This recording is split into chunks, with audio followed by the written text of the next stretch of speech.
Look, when people ask me how everything fell apart so fast, I tell them it's because Vinny couldn't handle that. I needed more than just being his personal assistant who happened to share his bed. I'm Claire, 34, and before this whole nightmare destroyed everything I'd worked for, Vinny and I had what looked like a solid marriage. 8 years together, married for 6, 3 kids who are my entire world. Vinny works in operations, steady but boring, the kind of guy who thinks bringing me coffee in the morning counts as romance. I handle client accounts, nothing glamorous, but when they offered me this month-long project overseas, I practically jumped at it, because honestly, the idea of being somewhere else felt like I could finally breathe again. Donald had been my supervisor for 2 years. Confident guy in his early 40s, wore these expensive suits that made him look important, the type who commanded attention when he walked into meetings. The first week was all work, cramped conference rooms and endless presentations, but I started noticing how he'd save me a seat next to him, how he'd compliment my ideas in front of clients. Every night, Vinny would call, talking about his boring day, asking me to remind him about parent-teacher conferences. And I'd sit there, thinking about how Donald never made me feel like his secretary. The second week, Donald suggested dinner after a brutal client meeting, just to decompress, and I said yes, because another night of room service alone sounded pathetic. We found this cozy place nearby, nothing fancy, but he ordered wine and started asking real questions. What excited me about work, where I saw myself in 5 years, what I actually wanted out of life. I found myself sharing dreams I'd buried under years of soccer practices and grocery lists. Talking about feeling invisible at home, like I was just keeping everyone else's life running while mine stood still. He told me about his marriage, how it had become this business arrangement where they split expenses and coordinated schedules, but hadn't connected in months. That hit me because that's exactly what Vinny and I had become. Roommates sharing kids and bills, but not really sharing anything meaningful. When Donald walked me back to the hotel, there was this moment by the elevator where he touched my hand, and I felt this jolt I hadn't experienced since college. I should have said goodnight, but instead I invited him up for a drink. We talked until 3 in the morning, and when he finally got up to leave, he kissed me. Not aggressive, just this questioning kiss that made my knees weak like some stupid romance novel. I kissed him back without thinking, and for the first time in years, I felt like I was exactly where I belonged. After he left, I lay there trying to remember when Vinny had last kissed me like he actually wanted me, not just because it was Saturday night and the kids were finally asleep. Donald knocked on my door the next morning with coffee and pastries, acting professional, but there was this energy between us that made every interaction feel electric. During meetings, I'd catch him looking at me in ways that made my stomach flip, and when our hands touched, reaching for documents, neither of us pulled away. That night when he suggested dinner again, I didn't even pretend to hesitate. This time we talked about everything: childhoods, fears, things we'd given up to become the responsible adults everyone expected. I told him how invisible I felt at home, like I was just supporting everyone else's story, while my own needs got pushed aside. He understood in a way that made me feel less crazy for wanting more. When we got back to the hotel, I invited him up again, and this time, when he kissed me, I knew exactly what was happening. We didn't sleep together that night, but we came close, and the anticipation was driving me insane in the best way. I'd forgotten what it felt like to want someone so badly it physically hurt, to have someone look at you like they were starving. Donald started texting me throughout the day. Not work stuff, but little observations, photos that reminded him of our conversations. I found myself checking my phone obsessively, heart racing every time his name appeared. Meanwhile, Vinny's nightly calls became obligations. He'd drone on about his day in excruciating detail, ask the same boring questions, then hand the phone to kids who chattered about school drama that seemed trivial compared to what I was experiencing. I felt guilty being distracted, but also angry that he was so comfortable with our routine, he couldn't sense I was different. The third night, Donald and I didn't pretend dinner was professional. We went to this wine bar tucked in a basement, dimly lit with candles everywhere, spending hours talking and laughing like we'd known each other forever. He said I was brilliant, that working with me reminded him why he'd gotten into this business. When I mentioned Vinny never listened when I talked about work, Donald looked shocked and said any man who didn't hang on my every word was an idiot. By the time we made it back, we were drunk on wine and possibility. In the elevator, he pressed me against the wall and kissed me like his life depended on it, and I kissed back with 8 years of pent-up frustration. When the doors opened, I took his hand and led him to my room without saying a word. That night changed everything. Donald wasn't just physically different from Vinny. He was attentive in ways that made me realize how much I'd been settling for. He took his time, paid attention to what I liked, made me feel like my pleasure mattered. Afterward, we lay talking until sunrise, and I felt more connected to him in one night than I had to Vinny in years. The next 2 weeks became this intoxicating pattern. Perfect professionalism during the day, constant electricity underneath. Every shared glance, every accidental touch felt loaded. After work, we'd find new restaurants, new places to be together without pretending we were just colleagues. Every night, he'd come to my room, and we'd lose ourselves in each other. I did things with Donald I'd never done with Vinny. Things Vinny had asked for over the years that I'd always avoided. With Donald, everything felt natural, exciting, like I was finally expressing parts of myself that had been locked away. He made me feel adventurous, desirable, fascinating, instead of just a wife and mother going through motions. I stopped feeling guilty about Vinny's calls. Actually started resenting them because they interrupted what Donald and I had created. When Vinny would drone on or ask me to remind him about household tasks, I'd roll my eyes, thinking about how Donald never made me feel like his assistant. Sometimes I'd cut calls short, claiming exhaustion, just to spend more time with Donald. The lying became easy. I got good at it, telling Vinny about boring colleague dinners when I'd actually been in Donald's arms, describing tedious conference sessions when I'd spent afternoons exploring the city with someone who made me laugh until my sides hurt. I convinced myself what Vinny didn't know couldn't hurt him, that I deserved this happiness after years of feeling taken for granted. The last night, Donald and I didn't sleep at all. We made love with desperate intensity, knowing it might be the last time, afterward, holding each other talking about what would happen back home. He said he'd never felt this way about anyone, that I'd shown him what he'd been missing. Part of me wanted to believe we could find a way to be together. But rational brain knew we both had lives, families, responsibilities waiting. When I got Vinny's text saying he and the kids would pick me up at the airport, complete with those stupid kiss emojis, I felt reality crushing back down.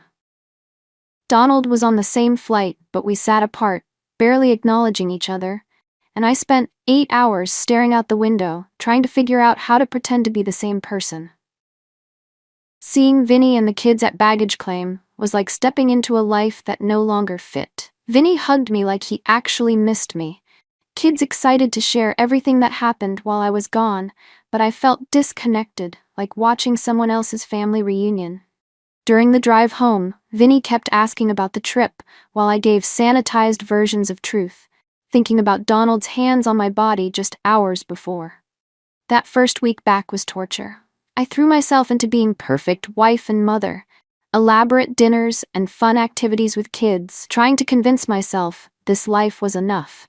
But everything felt different, now that I knew what I was missing. When Vinny would try to initiate sex, I'd make excuses because being with him after Donald felt like betrayal, not of Vinny, but of myself, and what I discovered I could feel.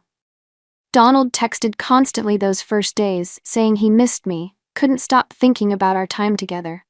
I knew I should ignore the messages, but instead found myself sneaking into bathrooms to respond, heart racing like a teenager hiding from parents. When he said he couldn't imagine going back to his old life after what we'd shared, I felt the same way, but didn't know what to do about it. I became hyper-aware of everything wrong with my marriage. How Vinny would grunt responses without looking up from his phone, how he'd assume I'd handle household management without asking if I had time. The fact that he never seemed curious about my inner life, never asked what I was thinking or dreaming, just expected me to be content with our routine forever.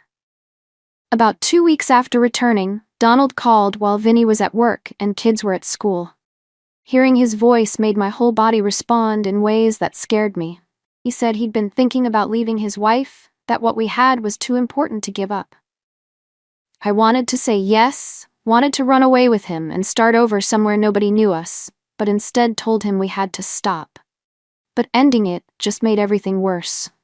I felt like I was grieving the loss of who I'd been with him. Confident, desirable, interesting. With Vinny, I was back to being the responsible one who remembered appointments and school events, making sure everyone else's needs were met while mine withered. I started drinking more wine at dinner, just to numb the dissatisfaction eating me alive. The breaking point came a month later. Vinny and I were having our typical logistics conversation: who was picking up which kid, when to schedule car maintenance, and something snapped. I asked if he ever thought about anything besides mundane household details, and he looked at me like I was speaking another language. When I tried explaining I needed more from our relationship, that I felt lonely even in the same room, he shrugged and said I was being dramatic. That night, after Vinny fell asleep watching TV like every night, I went upstairs and called Donald. Told him I'd made a mistake, couldn't stop thinking about him, needed to see him again. He said he'd been hoping I'd change my mind, and we made plans to meet for lunch, while Vinny was at work and kids were at school. Seeing Donald again was like coming back to life. We met at this cafe across town, where nobody would recognize us, and the moment he walked in, I remembered exactly why I'd risked everything. We talked for 3 hours and it felt so natural, so right, like this was where I belonged. We started meeting regularly, lunch dates when schedules allowed, long phone calls when Vinny worked late, stolen moments that made the rest of my life bearable. I told myself we were just talking, maintaining friendship, but I knew I was lying. Every conversation felt like emotional infidelity. Every text was betrayal. And I didn't care, because being connected to Donald was the only thing that made me feel human. The physical relationship resumed after 2 weeks of lunch meetings. Donald had gotten a small apartment across town, officially for late work nights, but really it became our place. I'd tell Vinny I was running errands or meeting friends, instead spending hours in Donald's arms, remembering what it felt like to be completely wanted. I got careless with lies. Started staying out longer than fake errands should take. Began paying more attention to appearance, buying lingerie Vinny never saw, getting hair done more often. I was walking around with that glow from great sex and feeling desired, and while Vinny never noticed, other people did. My sister commented that I seemed different, happier, but distracted. The guilt was killing me, but not how you'd expect. I felt guilty about lying, but angry that I had to lie, that I couldn't be honest about what I needed without destroying everyone's lives. I started resenting Vinny for being oblivious, for never asking right questions, for being satisfied with a marriage that felt like business arrangement. Donald kept pushing for us to leave our spouses, start over together, and part of me wanted that desperately. But every time I looked at my kids, I couldn't imagine breaking their world for my happiness. So I kept living this double life. Wife and mother during the day, Donald's lover whenever possible, feeling split but unwilling to give up either side. The breaking point came when our youngest got sick and had to stay home. I'd already planned to meet Donald at the apartment, and instead of canceling, called my mom to babysit so I could run important errands. Lying to my mother while my child was feversick so I could have sex with another man should have been my wake-up call, but instead I justified it by telling myself everyone needed me happy and fulfilled. Finally, 3 months after the original trip, I couldn't take the guilt and lying anymore. I just spent an afternoon with Donald, and coming home to Vinny making dinner and asking about my day in that distracted way broke something in me. That night, after kids were in bed, I told him I needed to talk about something important. I started by saying I'd been unhappy in our marriage for a long time, felt disconnected and taken for granted. He seemed genuinely surprised, like it never occurred to him I might have feelings about our relationship beyond going through motions. When I told him about Donald, about the affair, about everything I'd been hiding, He just stared like I was a stranger. His reaction wasn't what I expected. Instead of yelling or crying or storming out, he got very quiet and asked specific questions about timeline, what exactly happened, whether I planned to leave him for Donald. When I said I didn't know what I wanted, that I was confused and needed time to figure things out, he nodded and said he needed to think about everything. The next morning, Vinny was gone before I woke up, and when he came home from work, he had demands written on paper. He wanted detailed timeline of the affair, wanted me to tell Donald's wife Elena what happened, wanted access to all my communications, and wanted paternity tests for all 3 kids. The way he presented it, so calm and methodical, scared me more than screaming would have. I tried to negotiate, explain that telling Elena would destroy her marriage and hurt innocent people, but Vinny was unmovable. He said if I wanted any chance of saving our marriage, I had to be completely transparent. The paternity test demand hurt most because our kids obviously looked like him. But when I protested, he said he needed to be sure of everything now that he knew I could lie so convincingly. Writing the timeline was torture. Seeing everything laid out, every lie, every betrayal, every moment I'd chosen Donald over my family, made it impossible to minimize what I'd done. Vinny read it without expression, asked clarifying questions that made me feel like I was being deposed, then told me I had 48 hours to tell Elena, or he'd do it himself. Telling Elena was one of the hardest things I've ever done. She listened without interrupting while I explained everything. And when I finished, she stared at me before asking if I understood what I'd destroyed. She told me about marriage counseling they'd been trying, how hard they'd worked to reconnect, how Donald had been lying to her face for months while she thought they were making progress. Elena was angrier with Donald than me, but her fury toward him somehow made everything worse. She called him right there in the coffee shop, screaming over the phone about what a pathetic cliché he was. When she hung up, she said she was calling HR at his company and hoped I was prepared for consequences. The professional fallout was swift. Elena filed formal complaint about Donald having an affair with subordinate.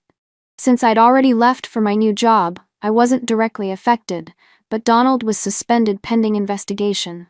Apparently, this wasn't his first time being accused of inappropriate relationships with employees, which would have been useful information months earlier. Meanwhile, Vinny systematically went through all my communications, emails, texts, social media, looking for evidence of other lies. He found conversations with Donald I'd forgotten about, photos from our trip that contradicted my original story, restaurant receipts that didn't match my explanations of where I'd been. Every discovery felt like another nail in our marriage's coffin. Vinny would present each piece of evidence calmly, asking for explanation, and I could see him cataloging every inconsistency, every additional lie. The worst part was he wasn't wrong. I had been lying about so much more than just the affair. The paternity tests confirmed all 3 kids were his, which should have been relief, but felt like another accusation. When he showed me results, there was no satisfaction in his voice, just tired sadness that made me feel worse than anger would have. 3 weeks after my confession, Vinny said he'd hired a divorce attorney and was filing papers. He'd found an apartment across town and wanted to move out by month's end. The speed shocked me. I'd expected him to want counseling or separation first, but he said he couldn't trust me enough to work on the marriage. The divorce proceedings were brutal in their efficiency. Vinny had documented everything: the affair, lies, financial deception I hadn't realized I was committing by spending marital money on gifts for Donald and hotel rooms. His attorney painted a picture of me as serial liar and cheater who destroyed the family for selfish affair, and honestly, the evidence was damning. I tried to get joint custody, but Vinny's documentation worked against me. He had records of times I'd lied about where I was, family events I'd been distracted during, occasions when I'd chosen to be with Donald instead of being present for children. The judge granted him primary custody, with me getting every other weekend and 1 evening per week. Watching Vinny pack and move out was surreal. This man I'd lived with for 8 years was calmly, methodically erasing himself from our shared space. He took exactly half of everything with mathematical precision: half the dishes, half the books, half the furniture we'd bought together. Donald's marriage imploded even faster. Alina filed for divorce within days of learning about the affair, apparently taking him for everything she could get. His professional reputation was destroyed. Fired after HR investigation found pattern of inappropriate relationships with subordinates, and word spread quickly through our industry. 8 months after everything came out, I ran into Donald at a grocery store. He looked terrible, stressed, like he'd aged 5 years in 8 months. When he saw me, instead of warmth and connection we'd once shared, there was just exhaustion and resentment. He blamed me for pushing him to leave Alina, for not being satisfied with keeping our affair secret, for ruining both our lives by insisting on honesty. Standing there in the cereal aisle, looking at this man I destroyed my marriage for, I realized how completely I'd misjudged everything. The passionate connection I thought we had was just thrill of doing something forbidden. The deep understanding was really him telling me what I wanted to hear. And the love was really just two selfish people using each other to avoid dealing with real problems. Meanwhile, Vinny was thriving in ways that made my stomach hurt. He'd started therapy, joined support group, reconnected with old friends. When he'd drop off kids after their weekends, he looked healthier, happier, more confident than in years. He'd lost weight, updated his wardrobe, had this energy I'd never seen before. The kids adored their time with him. He'd plan elaborate adventures, teach them new skills, create traditions that didn't include me. When they'd come back, they'd chatter excitedly about everything they'd done, and I could see how much more engaged he was as father now, that he wasn't trying to maintain marriage with someone who didn't appreciate him. 15 months after the divorce was finalized, I heard through friends that Vinny had started dating someone. Not random hookups or rebound relationship, but something serious with women who shared his interests and values. The friends were careful not to give details, but I could tell they approved of her in a way they'd probably never approved of me. I spent that night scrolling through social media, looking for evidence of this new relationship, and finally found photo of them together at some outdoor festival. She wasn't dramatically beautiful or obviously superior to me, just happy. They both looked happy in comfortable, natural way, like they actually enjoyed each other's company, instead of just tolerating each other out of obligation. That's when it hit me what I'd really lost, not just husband or marriage, but chance to be the woman in that photo. Genuinely content, authentically connected, part of partnership that brought out the best in both people instead of slowly poisoning them. I'd thrown away 8 years and 3 children's stability for few months of excitement that turned out to be as fake as everything else. Looking back now, everyone was right about me. I was selfish, dishonest, destructive. But sitting here in my small apartment, seeing my kids every other weekend, watching Vinny build better life without me, I finally understand the real cost. It wasn't just the marriage I destroyed. It was the chance to become the person I could have been if I'd put same energy into fixing my problems that I'd put into running away from them. I guess you could say I embarrassed myself. Or maybe I embarrassed him, but honestly, I didn't think it was that deep at the time. My name's Brenna, I'm 31, and I didn't realize how much my husband was keeping inside until, well, you'll see. Okay, so a little background first. Caleb, my husband, he's 34, works as a civil engineer. He's quiet, the kind of guy you'd probably forget was in the room if you weren't looking right at him. I guess some people might call him boring, but I always thought of him as dependable. And yeah, he's not exactly the life of the party, but he's the type who'll drop everything to fix your car or build a deck for his mom. I mean, what's not to love, right? But then there's me. I wouldn't call myself a social butterfly or anything, but I like being out there, meeting new people, telling stories, making people laugh. Caleb says I'm a lot, but not in a bad way. At least, I don't think he means it in a bad way. Anyway, his friends like me. That's what matters. So, a couple weeks ago, Caleb's friends, guys he's known since high school, invited him out for one of their dudes' nights. Apparently, they do this once a month or whatever, but this time they specifically told him to bring me. Weird, right? Usually, I'm not part of the whole man cave thing, but I thought, hey, maybe they're bored of talking about sports and beer and want some actual fun. Caleb didn't seem too thrilled about me tagging along, but he said, "If you want to come, come." So I did. Now let me set the scene for you. It's at this divey bar. Not my kind of place, but fine. There's cheap beer, pool tables, and the whole sports memorabilia taped to the wall like someone's garage vibe. Caleb's friends are already a couple rounds deep when we show up, and they're all like, "Brenna, finally, we get to see what Caleb's been hiding." I laughed, because what else do you do? I didn't take it seriously. Caleb kind of smiled, but you could tell he was already wishing he'd left me at home. And I get it, this was his thing. But if they wanted me there, I figured I'd make the most of it. Here's where it all went wrong, depending on who you ask. We're sitting around this sticky table, and his friend Ethan starts making jokes about Caleb's job. You know, "Oh, Mr. Engineer, can you build me a treehouse?" It was all harmless ribbing, but Caleb's always been weirdly sensitive about work. He's proud of what he does, and I respect that, but sometimes I feel like he takes himself too seriously. So when Ethan asks me what it's like being married to him, I don't know why.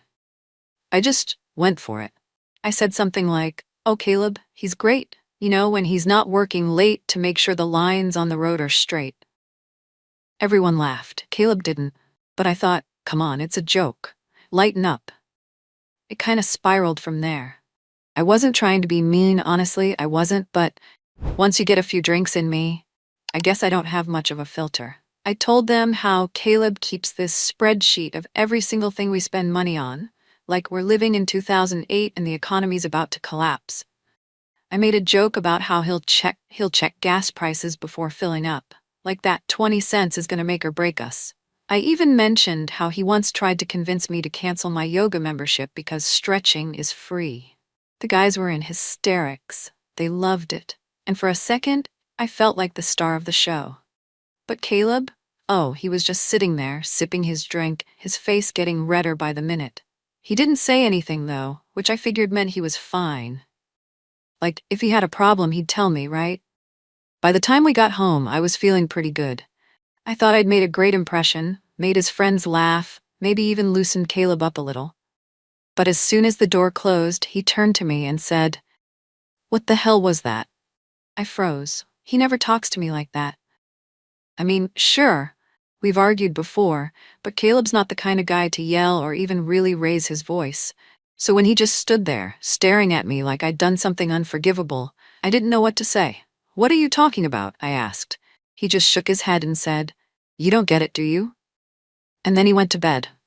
That's it. No explanation, no fight, nothing. I sat there for hours, replaying the whole night in my head, trying to figure out what I did that was so terrible. And honestly, I still don't get it. Maybe he was embarrassed, but it's not like I lied about anything. He really is like that, practical to a fault, uptight about money, a little too serious for his own good. And yeah, maybe I shouldn't have aired all that in front of his friends, but they were laughing. They had fun. Isn't that the point? I thought about apologizing the next morning, but then I thought, for what? Telling the truth? So I didn't. He didn't bring it up again, and I figured it would blow over. But the thing is, it didn't. The next few days were awkward. Caleb barely said a word to me, and when he did, it was all business. Stuff about bills, groceries, and the kind of practical things he loved to obsess over. I told myself he was just sulking, that he'd get over it. I mean, he always did. Caleb wasn't one to hold a grudge, and I figured he'd realize he was overreacting and things would go back to normal. But they didn't. It started with little things. He'd come home later than usual, saying he had meetings or deadlines that ran long. That wasn't out of the ordinary. His job could get demanding, but now it felt like he was purposely avoiding me. I'd try to start conversations at dinner, but he'd just nod or give one-word answers like, "Yeah," or "Sure." Even when I asked about his friends, he'd shrug and say, "They're fine." I hated it. Caleb and I had been together for 6 years, married for 4. We weren't perfect, who is? But we'd always had this unspoken understanding. He let me be myself, even if that meant I was a little dramatic or impulsive, and I appreciated how stable and grounded he was. But now, it felt like he'd built this wall between us, and I had no idea how to break it down. Then came the tipping point. About a week after the night out, I got a text from Ethan. He asked if I wanted to join the group for another outing. "We need more of your jokes about Caleb," he wrote with a winking emoji. I smiled, thinking maybe Caleb wasn't as mad as I thought. If Ethan wanted me there, surely Caleb wouldn't mind, right? That evening, when Caleb came home, I brought it up. "Hey, Ethan texted me. He wants me to come to the next guy's night." Caleb didn't look up from his plate. "Yeah, I'm sure he does." There was this edge in his voice that made me pause. "What's that supposed to mean?" He set down his fork and finally looked at me, his eyes colder than I'd ever seen. "It means you turned my friends into your audience last time. Why wouldn't they want you back? You made them laugh at my expense." I blinked, stunned. "I wasn't making fun of you. I was just joking around." "Really?" he said, his voice rising. "Because it felt a lot like you were tearing me down to make yourself look good. Do you even realize how embarrassing that was for me?" I stared at him, my chest tightening. "I didn't mean to embarrass you. I thought we were all having fun." "Yeah, well, maybe next time you can find a way to have fun that doesn't involve making me look like an idiot." That hit hard. Caleb wasn't a yeller, but the anger in his voice was sharp enough to cut through me. "I'm sorry if I hurt your feelings, but you're blowing this way out of proportion. It wasn't that serious." He shook his head and stood up, carrying his plate to the sink. "You don't get it, Brenna. You never do." That stung worse than the anger. It wasn't just what he said, it was the way he said it, like he'd already given up on me ever understanding. And maybe he was right. I didn't get it. Caleb had always been the strong, steady one in our relationship, the one who let things roll off his back. I wasn't used to seeing him like this. Hurt, angry, distant. It made me uncomfortable, like I'd lost control of the dynamic between us. I wanted to fix things, but I didn't know how. Apologizing felt pointless, and honestly, I didn't think I'd done anything that bad. But the tension between us was unbearable, so I decided to do what I always did when I felt stuck. Distract myself. I spent the next few days shopping, meeting friends for lunch, and scrolling through Instagram for hours. Caleb didn't say anything about the packages that started piling up at the door, but I could feel his disapproval every time he walked past them. Then, one night, he dropped the bomb. I was sitting on the couch, half watching some reality show, when he came in and said, "I think we need to talk." My stomach sank. Those words are never good, are they? "About what?" I asked, trying to sound casual. He sat down across from me, his expression serious. "About us," I laughed nervously. "What about us? I feel like we're on different pages," he said. "And honestly, I don't know if we've ever been on the same one." That threw me. "What are you talking about? We've been together for years." "Yeah," he said, his voice calm but firm. "And in all that time, I've always tried to be the steady one, the responsible one, the one who makes sure everything doesn't fall apart while you do whatever you want." I bristled. "That's not fair. I contribute too." "Do you?" he asked, raising an eyebrow. "Because from where I'm sitting, it feels like I'm the one keeping us afloat while you spend money we don't have and make jokes at my expense to impress my friends." "That's not true," I snapped, my voice shaking. "I work hard, Caleb. I keep this house running. You keep it running?" he interrupted, his voice rising for the first time. "Brenna, half the time I'm the one cleaning up your messes, literally and figuratively. And the other half, I'm too busy working to even notice what disaster you've left behind." I felt tears prickling at the corners of my eyes, but I refused to let them fall. "So, what? You think I'm some kind of burden?" He didn't answer right away, and the silence was deafening. Finally, he said, "I think you don't take anything seriously. Not me, not our marriage, not our future. And I don't know how much longer I can keep pretending that doesn't bother me." That broke me. "So what are you saying? That you want to leave?" He sighed, running a hand through his hair. "I don't know, Brenna, but I can't keep living like this. Something has to change." I wanted to scream, to tell him he was being ridiculous, that he was overreacting, but deep down, I knew he wasn't. Caleb had always been the responsible one, the steady one, and I'd leaned on him so much that I'd never stopped to think about how it might feel for him. And now, it seemed like he was at his breaking point. But instead of acknowledging that, I did what I always did, deflected. "So this is all my fault? You're perfect, and I'm the one ruining everything?" He shook his head, looking more exhausted than angry now. "It's not about blame, Brenna. It's about whether we can actually build a life together, or if we're just too different. I wanted to argue, to tell him he was wrong. But for once, I didn't have the words. That night, Caleb slept on the couch, and the next morning he left for work without saying goodbye. I spent the day wandering around the house, replaying our conversation over and over in my head. Part of me was angry at him for being so harsh, and at myself for letting it get this far. But another part of me was scared. What if he was serious? What if I'd pushed him too far? I wish I could say that was the moment I had some grand epiphany, that I realized how selfish I'd been and vowed to change. But the truth is, I still didn't see myself as the problem. I thought Caleb was being overly dramatic, blowing everything out of proportion, and I figured he'd cool off eventually, like he always did. But this time was different. Over the next few weeks, Caleb started pulling away more and more. He stopped texting me during the day, stopped asking how my day was when he got home. He started going out with his friends again, without inviting me. And the worst part? I didn't even know how to fix it. Then, one night, I overheard him on the phone. He was in the kitchen, talking to someone in that low, serious tone he used when he didn't want me to hear. I couldn't make out everything he said, but one phrase stuck out. I don't think she'll ever change. It felt like a punch to the gut. Was he talking about me? Was he telling his friends he was done with me? Or worse, was he talking to someone else? I didn't sleep that night. My mind was racing with worst-case scenarios, and by the time Caleb came to bed, I couldn't take it anymore. "Who were you talking to?" I blurted out.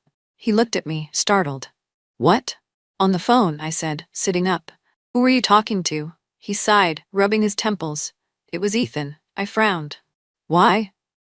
"Because I needed someone to talk to," he said, his voice heavy. "And I can't talk to you." That hurt more than anything else he'd said. "Why not?" "Because you don't listen, Brenna," he said, his voice cracking. "You never have."